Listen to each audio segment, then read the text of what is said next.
एक लंबा समय धरी मनरेगा माध्यम श्रमिकों को लुटुथिला कांग्रेस दल। प्रतिश्रुति मिलिथिला कामर किंतु मिलिला प्रतारणा। मनरेगा हरिलुट्रे बळी पड़ले निरीह श्रमिक। भूत हिताधिकारी नारे टंका हेला लुट। कांग्रेस सरकार छत्रछाया तले श्रमिकों को मोहरा बनाई राजस्व टंकार दुर्नीतिर चरम सीमार पहुंचीला एही पार्टी।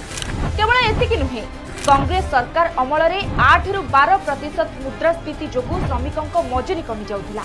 2015 रे प्रधानमंत्री मोदी कहवा अनुसार मनरेगा आपकी विफलताओं का जीता जागता स्मारक है। किंतु एबे उदय होईछि नूतन सूर्य और बदलिछि श्रमिकों भाग्य। वीबी जी रामजी विकसित भारत पई निर्मित एक ग्रामीण नियुक्ति ग्यारंटी। यह केवल ना परिवर्तन नुहे बरं व्यवस्था रे एक बड़ संस्कार।